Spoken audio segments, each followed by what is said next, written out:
With the Rolex 24 just around the corner and with it the beginning of the 2026 IMSA and endurance racing seasons, it's time to take a look at what updates each GTP manufacturer are bringing into the new season. Let's start with 2024 and 2025 Rolex and IMSA champions Porsche.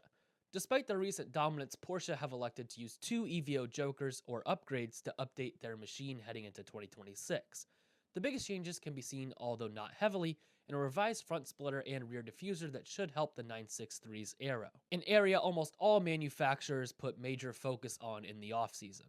The only other update to note would be in the suspension of the Porsche, although I'm not exactly sure what technical parts of the suspension were changed.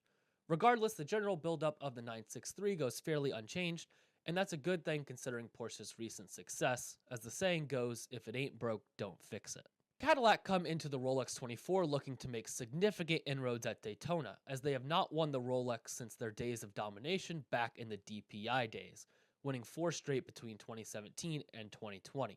To get back on the top step at the Rolex, Cadillac have made significant aerodynamic changes to the 2026 V Series R, including a reconfigured front splitter and a rear wing that sits significantly lower than its predecessor. Besides that, the other of their two EVO Jokers focuses on an updated Brembo braking system that should help the Caddy in the multiple heavy braking zones featured at Daytona. Cadillac will be hoping that these changes are enough to put them back ahead of Porsche, not just at the Rolex, but also in the season-long hunt for a championship. Acura will be looking to finish one step higher on the podium than they managed at the Rolex last year, as they come up just shy of the overall win with a second place finish just over a second behind the Porsche after 24 hours. For this season, Acura are electing to make minor changes compared to its competitors, with only one EVO Joker upgrade in the offseason. And once again, like a lot of other manufacturers, Acura are focusing heavily on aerodynamics to improve their machine.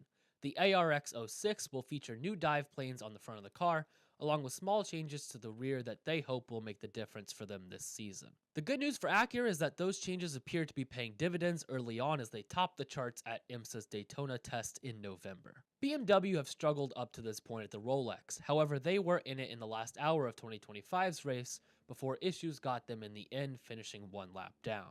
With that in mind, BMW have made arguably some of the biggest aerodynamic overhauls of any manufacturer on the grid.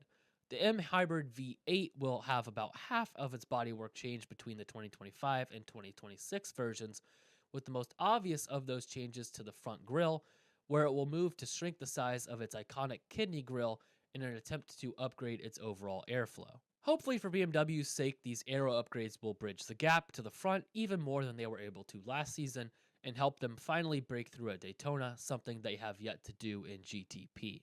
Aston Martin will be competing in their first Rolex 24 in GTP at this year's event, and with that in mind, we don't know exactly what to expect from them based on their past results at this track because we have none. However, the manufacturer did run the remainder of the IMSA and WEC schedule last year after the Rolex, so we do have some baseline to compare changes in this year's car to what they ran last season.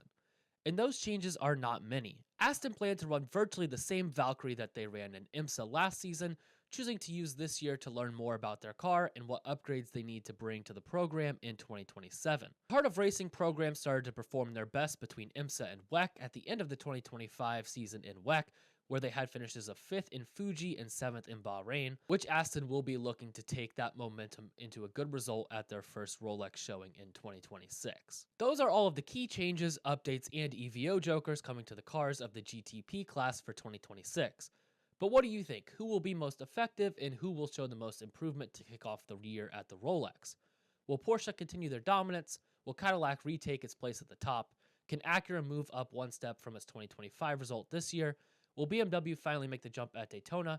And how will Aston Martin look in their first attempt at the 24-hour race? Let us know your thoughts in the comments.